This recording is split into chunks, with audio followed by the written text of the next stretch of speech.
இன்றைக்கு நாம் தியானிக்க போகிற வசனம், மாயமற்ற அன்பு, மாயமற்ற விசுவாசம், மாயமற்ற சிநேகம். உங்களுக்கு எல்லாருக்கும் இது நல்ல வசனம் என்று நான் விசுவாசிக்கிறேன். Is it correct or what, brother? Yes. மாயமற்ற அன்பு, மாயமற்ற விசுவாசம், மாயமற்ற சிநேகம். இந்த சிறு கூட்டத்திலே கர்த்தர் இன்றைக்கு முதலாவது மாயமற்ற அன்பை குறித்து தான் தேவன் பேசுகிறார். இந்த மாயமற்ற அன்பு, இந்த உலகத்துல எல்லா அன்பும் மாயமற்றதாய் இருப்பதாக அப்படிதான் இருக்குதுன்னு சொல்லி வசனம் சொல்லுகிறது. அப்போ நம்ம யாரு சிநேகிக்கிறோமோ அவங்க எல்லாருமே நமக்கு எப்படி இருக்கிறாங்க? மாயமற்ற அன்புல இருக்கிறாங்க. கரெக்டா சிஸ்டர்? எஸ். வாசிங்க ரோமரின் புத்தகம் 12வது அதிகாரம் 9வது வசனம். உங்கள் அன்பு மாயமற்றதாக இருப்பதாக, தீமையை வெறுத்து நன்மையை பற்றிக் கொண்டிருங்கள். எஸ், உங்கள் அன்பு மாயமற்றதாக இருப்பதாக. சோ உங்கள் அன்பு மாயமற்றதாக இருப்பதாக. நீங்கள் தீமையை வெறுத்து நன்மையை பற்றிக் கொண்டிருங்கள். நன்மையை பற்றி கொண்டிருங்கள். அப்போ உங்க அன்பு எப்படி இருக்கணும்னு ஆண்டவர் விரும்புறாரு? மாயமற்ற அன்பாய் இருக்க வேண்டும். அப்போ தீமையை வெறுத்து நன்மையை பற்றி கொள்ளுகிறவர்களாய் இருக்க வேண்டும். அப்போ நம்ம மாயமான அன்பை நம்ம செலுத்துறோம். அந்த அன்பு எப்படி இருக்கணும்ன்றாரு ஆண்டவர். இன்னைக்கு நமக்கு வசனத்தோட பேசுறாரு. மாயமற்றதாய் இருக்க வேண்டும். எல்லாருமே இன்னைக்கு ட்ரூ லவ் காட்டுறாங்க. So all are showing true love. When we show true love, நம்ம என்ன பண்றோம்? ஏமாந்து போறோம். அதுக்குதான் இந்த வசனத்தை கர்த்தர் சொல்றாரு, தீமையை வெறுத்து நன்மையை பற்றி கொள்ளுங்கள். ஹல்லேலூயா. இந்த வசனம் உங்களுக்கு எல்லாருக்குமே பிரயோஜனமா இருக்கும்னு நான் விசுவாசிக்கிறேன். நான் உண்மையான அன்பு செலுத்தினேன், அவர்களோ என்னை ஏமாற்றினார்கள் என்று சொல்வதற்கு முன்பதாகவே தீமையை வெறுத்து விடு, நீ மாயமற்ற அன்பை நீ உனக்குள்ளாய் கொண்டு வா என்று கர்த்தர் வார்த்தை கொடுக்கிறார். அதே வார்த்தை கர்த்தர் நமக்கு இன்னொரு வார்த்தையை கொடுக்கிறார். 1 யோவான் 3வது அதிகாரம் 16வது வசனம் சொல்லுகிறது, அவர் தம்முடைய ஜீவனை நமக்காக கொடுத்ததினாலே அன்பு இன்னதென்று அறிந்திருக்கிறோம். வாசிங்க சிஸ்டர். அவர் தம்முடைய ஜீவனை நமக்காக கொடுத்ததினாலே அன்பு இன்னதென்று அறிந்திருக்கிறோம். அன்பு இன்னதென்று, அவர் நமக்காக சிலுவையிலே ரத்தத்தை சிந்தினபடியால் அன்பு என்ன என்பதை அறிந்து கொள்ளுகிறோம். சில நேரத்துல அவர் தேவன் ரத்தத்தை சிந்தும் பொழுது நமக்கு என்ன சொல்லும்? உண்மையா ரத்தம் சிந்தினாரா? சில பேருக்கு ஞாபகம் இருக்கா? Satan will speak inside you. உண்மையா சிலுவையில அரைஞ்சாரா இயேசுவ? ஏன்னா அந்த அளவுக்கு நமக்கு பிரச்சனை, அந்த அளவுக்கு ஏமாற்றம், டிசப்பாயின்மெண்ட் நம்முடைய வாழ்க்கையில இருக்கிறபடியா நம்ம என்ன நினைப்போம்?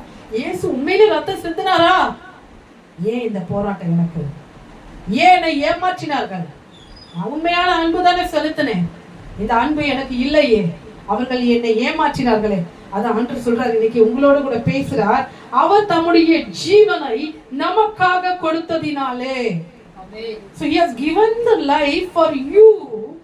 Then Lord says, அன்பு இதனாலே அன்பு என்னதென்று நீ அறிந்திருக்கிறோம். அப்போ உங்களுடைய ரத்தத்தை அல்லேலூயா இன்றைக்கு கர்த்தர் சிலுவையிலே சிந்தினதுனால நம்ம என்ன நினைக்கிறோம்? அந்த அன்புக்காக. இன்னைக்கு எத்தனை பேர் அன்புனால வாழ்க்கையை இழந்திருக்கிறவங்களா இருக்கிறாங்க? எஸ், அப்படியா இருந்துச்சு? அன்புக்காக வாழ்க்கையை இழந்திருக்கீங்க. ஓ, நம்பினேன், அவளை உண்மையா நேசிச்சேன், அவனை நான் உண்மையா நேசிச்சேன், ஆனா என்னை ஏமாற்றினார்கள். கரெக்டா? சின்ன பிள்ளைங்க, வாலிப பிள்ளைங்க கூட சொல்லலாம் அந்த காலத்தை. அப்போ அன்பை நம்பி ஓடாதே, அன்பை தேடி ஓடாதே. நீ தேவனிடத்தில் விசுவாசமாய் இரு, நீ தேவனோடு கூட இரு. அவர் உனக்காக ரத்தத்தை சிந்தினார் என்று அறிந்திருக்கிறாயே. ஹல்லேலூயா. இன்னைக்கு நம்ம என்ன பண்றோம்? பெண்கள்லாம் ரொம்ப பலவீனமானவர்கள். கொஞ்சம் அன்பு காட்டினாலே போதும், என்ன செய்வோம்? விழுந்துருவோம், பின்னாடியே ஓடுவோம். இன்னைக்கு ஆண்டவர் சொல்றாரு, இந்த பெண்களுக்கும் சரி ஆண்களும் சரி, அவங்க மறைமுகமா இன்டைரக்டா நேசிக்கிறவர்களா இருப்பார்கள். Is correct brother? எஸ். அன்பு வெளியே காட்ட மாட்டாங்க, உள்ளுக்குள்ள வச்சிருப்பாங்க. ஆனா இன்றைக்கு கர்த்தர் வார்த்தை கொடுக்கிறார், நான் உனக்காக சிலுவையில ரத்தத்தை சிந்தினேன், உனக்காக நான் ரத்தத்தை சிந்தினேன், உனக்காக நான் அந்த இடத்துல பாடுபட்டேன்.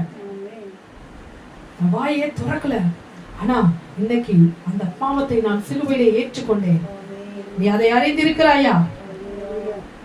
Praise the Lord. சில பேர் குடும்பத்தை யோசிப்பாங்க, பிள்ளைகளை குறிச்சு அன்பா இருப்பாங்க. என்னுடைய தாய் மாமன் தன் பிள்ளைக்காக அவ்வளவு தியாகம் பண்ணாரு. ரொம்ப பிடிக்கும் பிள்ளைங்க, நான் குடும்பம்னா ரொம்ப ஆசை.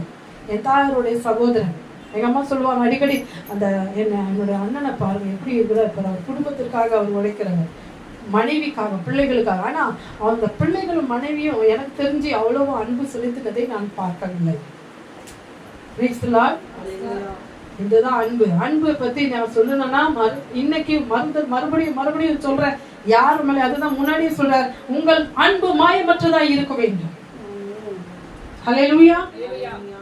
இதே 1 யோவான் 4வது அதிகாரம் 7வது வசனம் சொல்லுகிறது, ஒருவரில் ஒருவர் அன்பு கூற கடவோம், ஏனெனில் அன்பு தேவனால் உண்டாயிருக்கிறது. பிரியமானவர்களே, ஒருவரில் ஒருவர் அன்பாய் இருக்க கடவோம், ஏனெனில் அன்பு தேவனால் உண்டாயிருக்கிறது. ஏனெனில் அன்பு தேவனாய் உண்டாயிருக்கிறது. அன்புள்ள எவனும் தேவனால் பிறந்து அவரை அறிந்திருக்கிறான். ஆமென். அப்போ தேவனால உண்டாகின அன்பு எப்படி இருக்குமா? நிலைத்திருக்குமா? தேவனால உண்டான அன்பு அது பாதியிலே போவாது. இப்போ தேவன், இப்போ நீங்க நம்ம ஸ்டார்டிங்ல நல்ல ஒரு, ஃபார் எக்ஸாம்பிள், கணவன் மனைவி தேவனுக்குள்ள சேர்ந்து நல்லா ஜெபிச்சு திருமண காரியங்களை வாய்க்க பண்ணிருக்கிறாருன்னா அந்த அன்பு பாதியிலே வெட்டப்பட்டுச்சுன்னா கர்த்தர் சொல்லுகிறார், அது தேவனால உண்டு பண்ண அன்பு, அதை குலைத்து போடும்படியாய் வருகிற எல்லா அசுத்த காரியங்களை நான் நீக்கி மறுபடியுமாய் அதை ஒன்று சேர்ப்பேன்.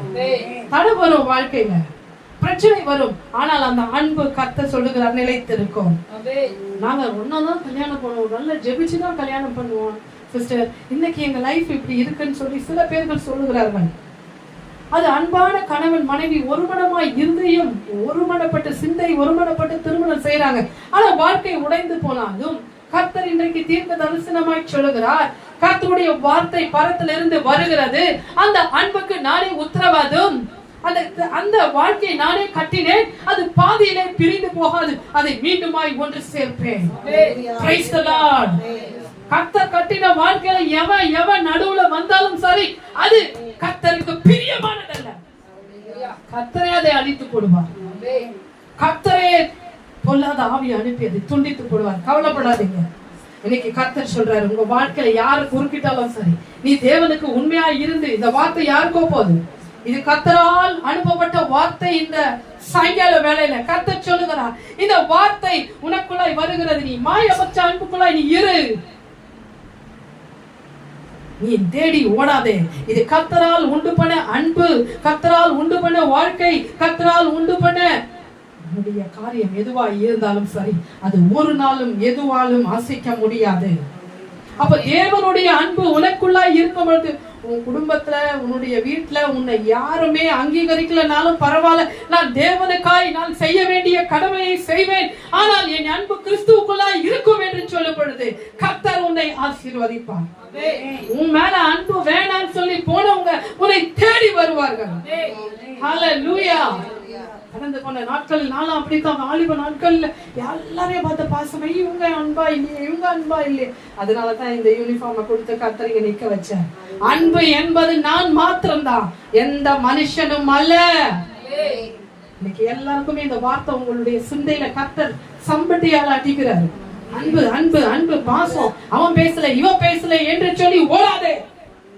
இயேசுவை மாத்திரம் சார்ந்து, இயேசுவை சார்ந்து, அவர் அன்பு விலையேற பெற்றது, அவர் அன்பு பெரியது, அவர் அன்பு உன்னை ஒரு காலம் எந்த காரியத்திலும் விட்டு கொடுக்காது.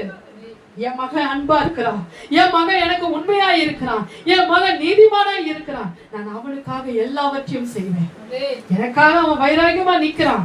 இதை இந்த காதுல கேட்டுட்டு இந்த காதுல விடுறதுக்காக இந்த செய்தி அல்ல. This is the message, this is the news. இதை நான் ஏன் உங்களுக்கு அறிக்கை எடுக்கிறேன்னா, கர்த்தர் சொல்லுகிறார், அதை நான் உனக்கு சொல்லுகிறேன்.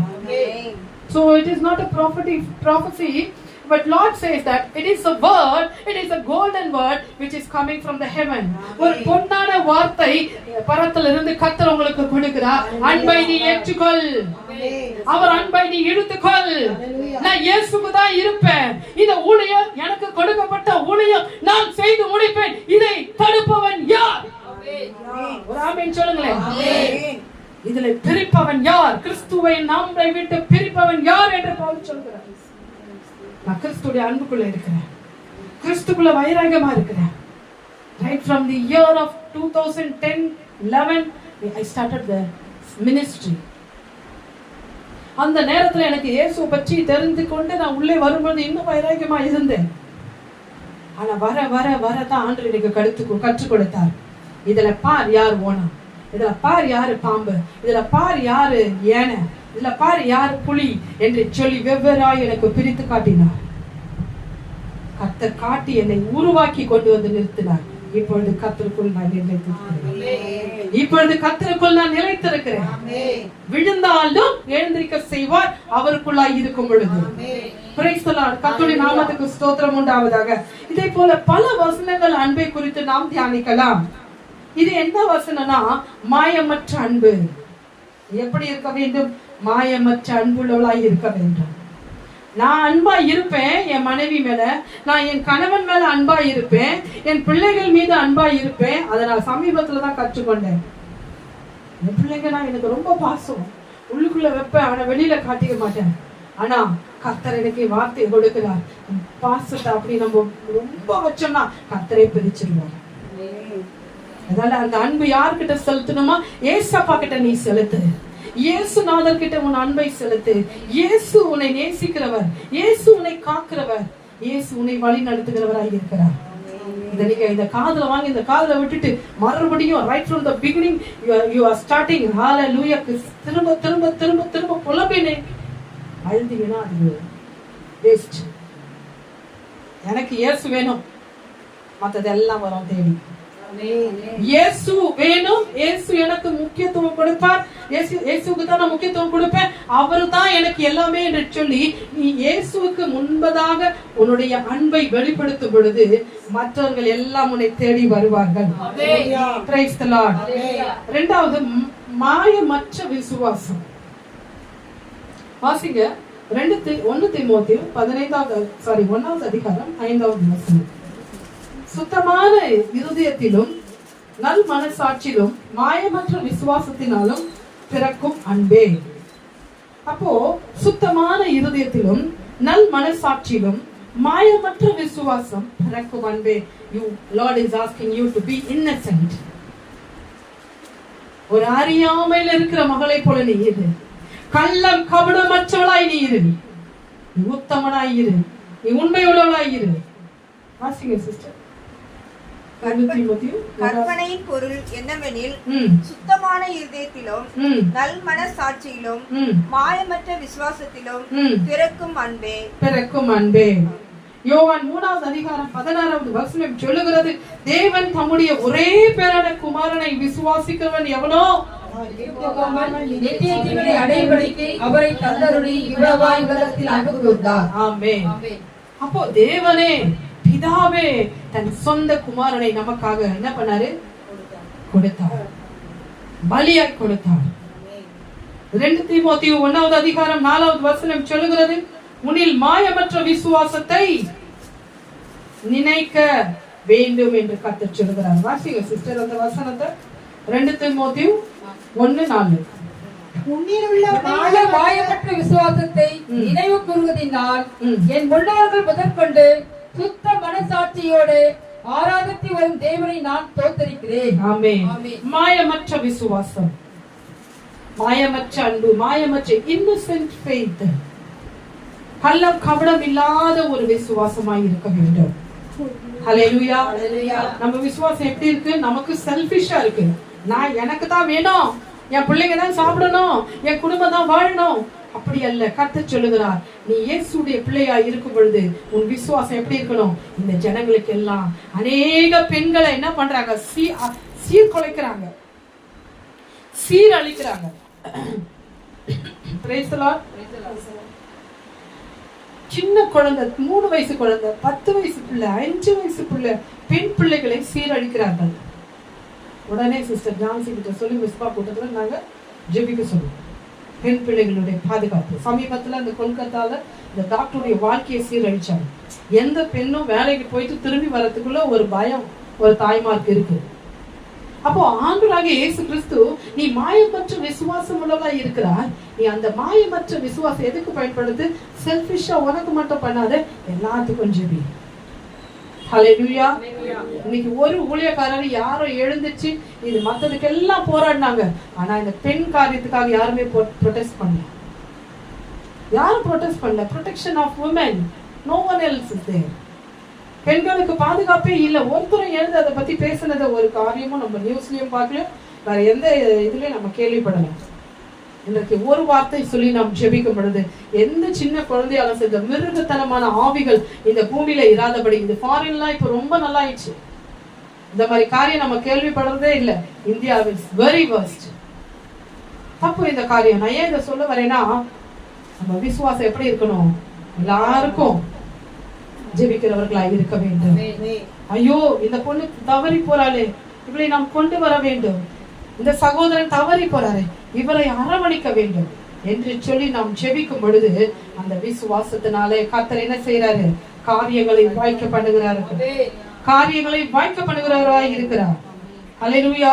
யோவான் 1:12 சொல்லுகிறது, விசுவாசம் உள்ளவர்களாய் அவரை ஏற்றுக்கொண்டவர்கள் எத்தனை பேரோ அவரும் எல்லாருமே யாரா இருக்காங்க? அவருடைய புத்திரராய் இருக்கிறாங்க. விசுவாசத்தோடு நீ ஏற்றுக்கொண்டாய்.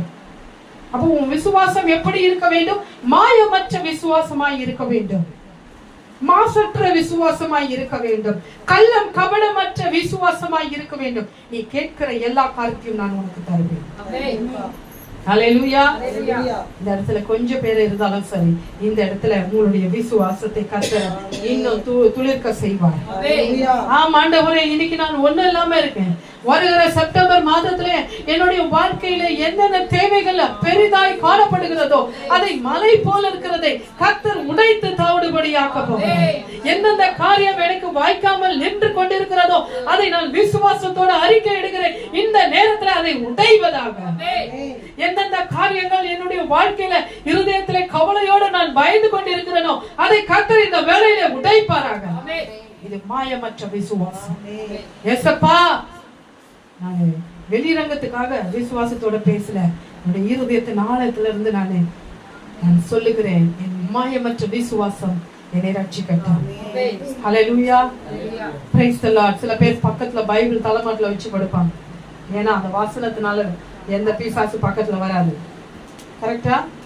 எனக்கு தெரிஞ்சு நான் ஸ்கூல்ல வேலை பார்க்கும்போது என்னுடைய ஆசிரியர், என் கூட உடன் ஆசிரியரா வேலை பார்த்த என்னுடைய சகோதரி, அவங்க என்னை வழி நடத்தினாங்க.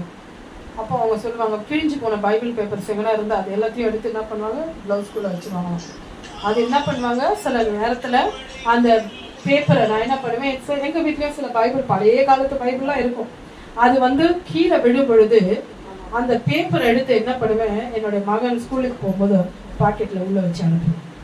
விசுவாசம் இந்த வார்த்தை பாதுகாக்கும், இந்த வார்த்தை பலப்படுத்தும், இந்த வார்த்தை உயிர்ப்பிக்கும், இந்த வார்த்தை என் பிள்ளையை பாதுகாக்கும் ஆண்டவரே என்று சொல்லி ஒரு விசுவாசம்.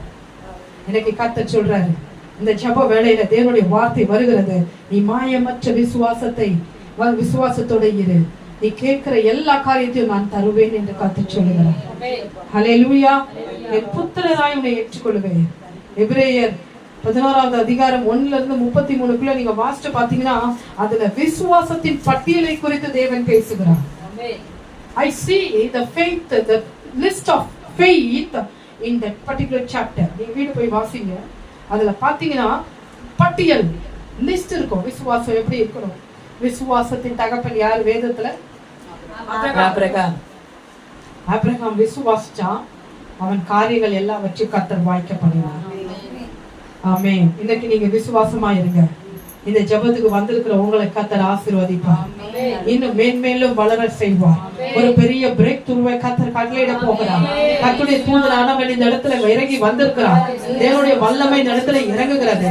தேவனுடைய சமூகத்துல நீ காத்திருக்கிறார். இன்னும் ஹல்லேலூயா. பிசாசானவன் உன்னுடைய கோபத்தை தூண்டி விடுகிறான். ஆனால் கர்த்தர் சொல்கிறார், நீ அமைதியாயிரு, நீ அமைதியாயிரு, நீ பொறுத்திரு, நீ காத்திரு, நீ கோபப்படாதே, உன் விசுவாசத்தை இழந்து விடாதே. இந்த வார்த்தைக்காய் ஸ்தோத்திரம், இந்த நல்ல செய்திக்காய் ஸ்தோத்திரம். விசுவாசத்தை ஒரு நாள் நான் இழக்க மாட்டேன் ஆண்டவரே. நான் நம்பிக்கை உங்க மேல வச்சிருக்கிறேன். Why should I lose my faith on behalf of my temper? The Satan is giving the temper to me. The Satan is tempting me. அவன் என்னை சோதிக்கிறான். அவன் என்னுடைய கோபத்தை தூண்டி விடுகிறான். ஆனால் நான் அதற்கு இணைய மாட்டேன். நான் எல்லாரையும் நேசிப்பேன். நான் எல்லாருக்காகவும் ஜெபிப்பேன். ஒப்பு கொடுங்க இன்னைக்கு. என் விசுவாசம் மாயமற்றதாய் இருக்கட்டும். கள்ள கபடமற்ற விசுவாசமாய் இருக்கட்டும். என் விசுவாசத்தினால நிச்சயமான காணாத அந்த தேவனை நான் விசுவாசிக்கிறேன். இன்னைக்கு வரைக்கும் நான் ஏசப்பாவை பார்க்கல, ஆனா எனக்கு நன்மை செய்து ஜீவனை கொடுத்து கொண்டு வருகிறார். அவரை நான் நேசிக்கிறேன். ஆனா அவர் நிச்சயமா எனக்கு எல்லாத்தையும் செய்து முடிப்பார். Praise the Lord. Praise the Lord. Hallelujah. மூன்றாவதாக மாயமற்ற சிநேகம். மாயமற்ற சிநேகம்னா என்ன சிஸ்டர்? சிநேகிதம், நட்பு, உண்மை. மாயமற்ற நட்பு. இந்த மாயமற்ற நட்பு பாருங்க, ஆதாயத்துக்காக பழகுறவங்க நிறைய பேர் இருக்கிறாங்க. நல்லா தோல்ல கை போட்டு hi hello how are you சொல்லி உனக்கு நான் எல்லாம் செய்வேன், கூட இருப்பேன், நீ என்ன பண்ண எனக்கு பணம் கொடு, கிவ் மணி அப்படி சொல்லி கேட்பாங்க. சில நேரத்துல என்ன கேட்பாங்க, ஏதாவது எனக்கு ஹெல்ப் பண்ணிடுவாங்க. ஆனா கத்து சொல்லுகிறார், அவன் எதுக்குன்னா அவனுடைய ஆதாயத்துக்காக தான் உங்ககிட்ட என்ன பண்றான், பழகுறான். அவன் காரியம் முடிஞ்ச உடனே என்ன பண்றான், கழட்டி விட்டுறான். ஆனா நம்ம எப்படி பழகணுமா, மாயமற்ற நட்பை தேவனிடத்தில் வைத்துக் கொள்ள வேண்டும்.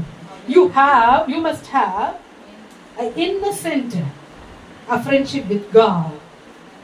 நீ தேவனிடத்தில் மாயமற்ற நட்பை நீ மேற்கொள்ளும் பொழுது அவர் உன்னை ஆதரிப்பார். அவர் சொல்வாரே, இப்படி போ அப்படி போ, நீ இப்படி நட அப்படி நட என்று சொல்லி சிநேகிதனை போல கர்த்தர் நடத்துவார். ஹல்லேலூயா. சிநேகிதனை போல கர்த்தர் நடத்துவாராம். இன்னைக்கு காலைல கர்த்தர் எனக்கு சொன்னார், இப்படி பண்ணு அப்படி பண்ணு, அதை நடத்து இதை நடத்துன்னு சொன்னார். அதை தான் நான் ஸ்கெட்ச் போட்டு நடக்கிறேன். எதை குறிச்சு நீ கவலைப்படாத, எதை குறித்தும் யோசிக்காதே. உனக்கு என்ன தேவையோ அது நான் பரத்துல இருந்து அனுப்புவேன். Be still and know that I am God. நீ அமர்ந்திருந்து நானே தேவன் என்று அறிந்து கொள். அப்ப இந்த மாயமற்ற சிநேகம் என்று சொல்லும் பொழுது 1 பேதுரு 1வது அதிகாரம் 22வது வசனம். ஆகையால் நீங்கள் மாயமற்ற சகோதர சிநேகம் உள்ளவர்களாகும்படி ஆவியினாலே சத்தியத்திற்கு கீழ்ப்படிந்து உங்கள் ஆத்துமாக்களை சுத்தமாக்கி கொண்டவர்களாய் இருக்கிறபடியால் சுத்த இதயத்தோடு ஒருவரில் ஒருவர் ஊக்கமாய் அன்பு கூறுங்கள். ஆமென். அப்போ சுத்த இருதயத்துல இருக்கும் பொழுது ஒருவருக்கு ஒருவர் ஊக்கமாய் அன்பு கூறுங்கள். அப்ப சுத்த இருதயத்துல நம்ம இருக்கிறோமா? First of all, when we have a friendship to another people or another friend, how about your heart? உன் இருதயம் எப்படி இருக்கிறது? ஏய் வாடி பீச்சுக்கு போலாம், ஏய் வாடி கடைக்கு போலாம், ஏன் அவ காசு செலவு பண்ணுவாள. ஃபார் எக்ஸாம்பிள், சரி எனக்காக இதை கொடுடி அவ சொல்லுவா, நான் இருந்து வச்சுக்கிட்டே இல்லைன்னுவா உன் ஃப்ரெண்ட்ஸுங்க. அன்று சொல்றாரு, உன் இருதயத்துல மாசற்ற அன்பு இருக்க வேண்டும், மாசற்ற அன்பு இருக்க வேண்டும். உன்னை அவர்கள் பயன்படுத்துகிறார்கள் என்று தெரிந்து கொண்டு நீங்க எப்படி இருக்கணும்? தேவனிடத்தில் நீ நட்பு வைத்துக் கொள்ள வேண்டும். சிநேகிதம். ஆண்டவரே, இன்னைக்கு நான் இந்த சர்ச்சுக்கு போறேன், என்னோட கூட வாங்கப்பா. ஆண்டவரே, என்னோட கூட நீங்க பேசுங்கப்பா. ஆண்டவர், என்னோட கூட நீங்க பழகுங்கப்பா.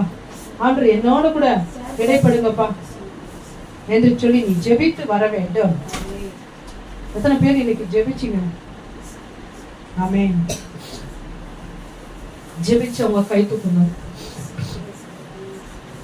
ஜெபிச்சிங்களா? Praise the Lord. எல்லாருமே ஜெபிச்சிருக்கீங்க. ஜெபம் ஜெயத்தை கொடுக்கும். அப்போ அந்த ஜெபம் எப்படி இருக்கணும்? சிநேகிதனை போல நீ தேவனிடத்தில் பேச வேண்டும். Like a friend, you have to talk with your God. உன் சிநேகிதனிடத்துல நீ சொல்லுகிறது போல தேவனிடத்தில் நீ மாசற்ற அன்பை வைத்துக் கொண்டு அவர்களோட பேசும் பொழுது அவர் உன்னை வழி நடத்துவாராம். உனக்குள்ளாய் மாசற்ற அன்பு இருந்தாதான் அங்க சிநேகிதம் கரெக்டா இருக்கும். ஹல்லேலூயா. கர்த்தர்கிட்ட கேட்கும் பொழுது எப்படி கேட்கிறோம்? நம்ம வஞ்சகமாய் இருக்கக்கூடாது. We should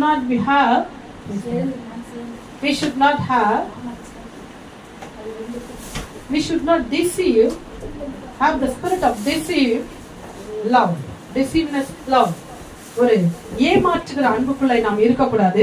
கள்ளம் கபட அற்ற அன்புல இருக்கும் பொழுது உங்களுடைய விசுவாசம் துளிர்க்கும். ஹல்லேலூயா. அதே 1 பேதுரு 3வது அதிகாரம் 8-9 வாசிங்க. நீங்கள் எல்லோரும் மேலும் நீங்கள் எல்லாரும் ஒருமனப்பட்டவர்களும் இரக்கம் உள்ளவர்களும் சகோதர சிநேகம் உள்ளவர்களும் மன உருக்கம் உள்ளவர்களும் இணங்கம் உள்ளவர்களுமாய் இருந்து தீமைக்கு தீமையையும் உதாசனத்துக்கு உதாசனத்தையும் சரி கட்டாமல் அதற்கு பதிலாக நீங்கள் ஆசீர்வாதத்தை சுதந்திரித்துக் கொள்ளும்படி அழைக்கப்பட்டிருக்கிறவர்கள் என்று அறிந்து ஆசீர்வதியுங்கள். நீங்க எல்லாரும் இயேசு கிட்ட வந்திருக்கீங்க. அவங்கள நான் ஆசீர்வதிச்சு இன்னைக்கு அனுப்பணும். நான் உங்களை ஆசீர்வதிச்சு அனுப்பணும். சில நேரத்துல பிசாசு என்ன பண்ணுவான்? நமக்குள்ள கசப்புகளை கொண்டு வருவான். தேவையில்லாத கசப்பு முறியும். அந்த கசப்பு முறிஞ்சு போகும். கர்த்தருடைய வார்த்தை வந்ததுக்காய் ஸ்தோத்திரம். இன்றைக்கு உங்களிடையே இருக்கிற கசப்புகளை கர்த்தர் வெளியே கொண்டு வருகிறார். உங்களுக்குள்ளாய் இருக்கிற வெறுப்புகளை கர்த்தர் வெளியே கொண்டு வருகிறார். தேவன் சொல்லுகிறார், நான் கசப்பா இருக்கிறவங்க கிட்ட பழகல, அன்பாய் இருக்கிறவங்க கிட்ட தான் பழகிறேன். இன்னைக்கு வசனம் சொல்லுகிறது, நீங்கள் எல்லாரும் சுதந்திரித்துக் கொள்ள வேண்டும் என்பதுதான் என்னுடைய ஆசை. இப்போ நமக்கு என்ன பண்ணுவோம்? நம்ம கள்ளம் கபட அற்றவங்களா என்ன பண்ணுவோம்? நம்ம சிநேகிதிகிட்ட போய் பழகுவோம். அவன் என்ன பண்ணுவா? நம்ம வாயில இருந்து எல்லா வார்த்தையும் வாங்கி மற்றவர்கிட்ட தூட்டுவான். இல்ல நம்மளை பத்தி கேவலமா பேசுவோம். இன்னைக்கு தேவன் அப்படிப்பட்டவர் அல்ல. அவருடைய ஸ்நேகம் விலையேற பெற்ற ஸ்நேகம். அவருடைய ஸ்நேகம் நல்ல ஸ்நேகம். அவர்கிட்ட சொல்லி நீங்க அழுகிற அந்த கண்ணீருக்கு கர்த்தர் பதில் கொடுப்பார். ஹல்லேலூயா. நீங்க எல்லாரும் நீதியா இருக்க வேண்டும் என்று தான் நான் உங்களுக்கு இந்த வார்த்தையை சொல்லுகிறேன். நீங்க தேவனை நேசிக்க கத்துக்கொள்ளுங்க. தேவனோடு கூட இடைப்பட கற்றுக்கொள்ளுங்க. கர்த்தர் உங்களோடு கூட இடைப்படுவார். அவருடைய ஸ்நேகம் உங்களுக்கு பெரிதாய் இருக்கும். இந்த கூட்டத்துக்கு வந்திருக்கிற ஒவ்வொருவருக்கும் கர்த்தர் சொல்றாரு, இவர்கள் உன்னை நேசிக்கிறபடினால் என்னை நேசிக்கிறபடினால் நான் உன்னிடத்துல அவர்களை கொண்டு வந்தேன். நான் என்னுடைய ஸ்நேகம் அவர்களுக்கு தேவை, என்னுடைய அன்பு அவர்களுக்கு தேவை. ஆனா எப்படி இவங்க அன்பு செலுத்துறதுன்னு தெரியல, எப்படி விசுவாசிக்கிறதுன்னு இவங்களுக்கு தெரியல, எப்படி இவங்க சிநேகிக்கணும்னு தெரியல. அதனாலதான் இந்த ஊழியத்துல நான் கொண்டு வந்தேன். இன்னைக்கு அந்த எல்லா மாயமற்ற காரியங்கள் விலகி போகிறது. தேவன் சொல்லுகிறார், தேவனிடத்துல நீ மாயமற்றவர்களாய் இருக்க போகிறீங்க. அவருக்கு நேரா நீ கள்ளம் கபடமற்ற மகளாய் இருக்கும் பொழுது அது உனக்கு ஆசீர்வாதத்தை தரும் என்று கர்த்தர் சொல்லுகிறார். வாசிங்க கடைசியா ஒரு வசனம், 2 சாமுவேல் 1வது அதிகாரம் 26வது வசனம். இந்த ஸ்நேகத்தை குறித்து சொல்லும் பொழுது தாவீதும் யோனத்தானை குறித்து இப்பொழுது கர்த்தர் பேசுகிறார். என் சகோதரனாகிய யோனத்தானே, உனக்காக நான் வியாகுலப்படுகிறேன். நீ எனக்கு வெகு இன்பமாய் இருந்தாய். உன் சிநேகம் ஆச்சரியமாய் இருந்தது.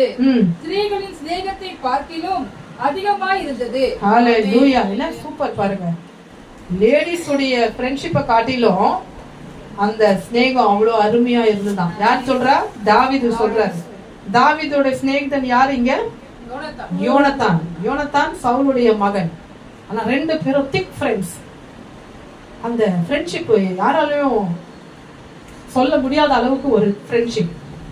சில பேர் பாத்தீங்கன்னா வீடுகள்ல ஃப்ரெண்ட்ஷிப் எப்படி இருப்பாங்கன்னா, ஃப்ரெண்ட போய் சிஸ்டர்னுவாங்க, அவங்க ரிலேஷன் சொல்லுவாங்க. அந்த அளவுக்கு அவங்க பழகி இருப்பாங்க. இன்னைக்கு கர்த்தர் யோனத்தானை குறித்து பேசுகிறார். தாவீது சொல்றான், யோனத்தான் செத்த பிறகு ஐயோ உன் சிநேகிதம் எனக்கு இல்லையே. அவ்வளவு திக் ஃப்ரெண்ட்ஷிப்பா. ஒரு ஸ்திரீ ஒரு பெண்ணுடைய சிநேகத்தை பார்க்கிலும் அதிகமாக இருந்தது. ஹல்லேலூயா.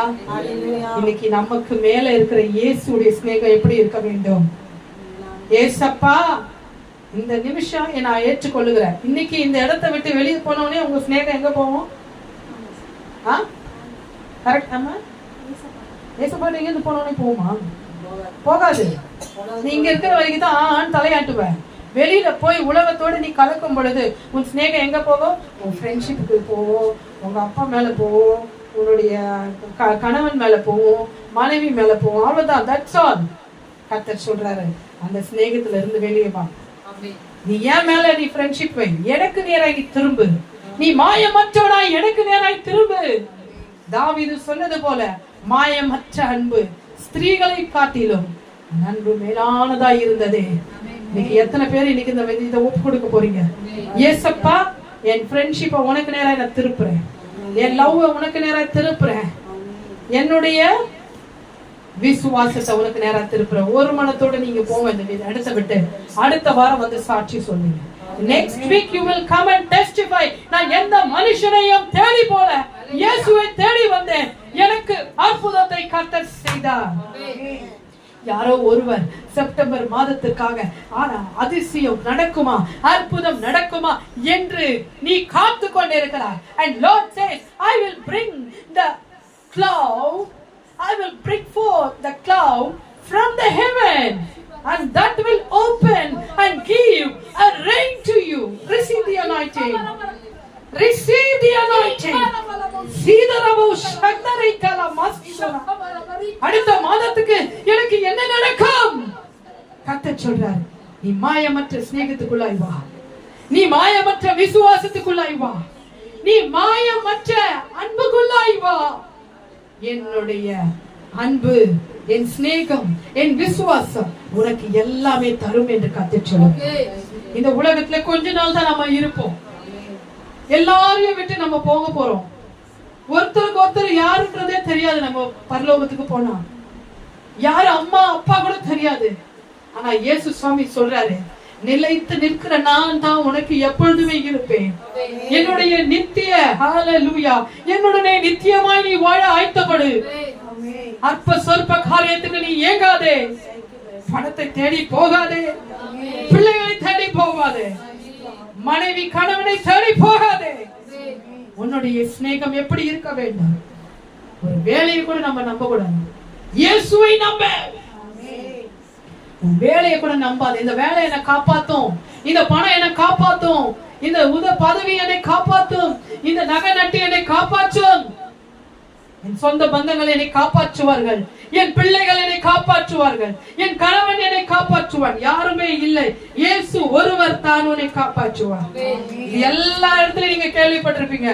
இன்னைக்கு கர்த்தர் விசேஷ விதமாய் தீர்க்க தரிசனமாய் சொல்லுகிறார். You believe Jesus Christ. I need an innocent hallelujah love. நீ மாயமற்ற அன்போட நீ என்கிட்ட வா, என் அன்பை நீ வெளிப்படுத்து. அவருடைய அன்பை எப்படி நீ வெளிப்படுத்தணும்னா ஜெபிக்க வேண்டும், துதிக்க வேண்டும், ஆராதிக்க வேண்டும், அவரை உயர்த்த வேண்டும்.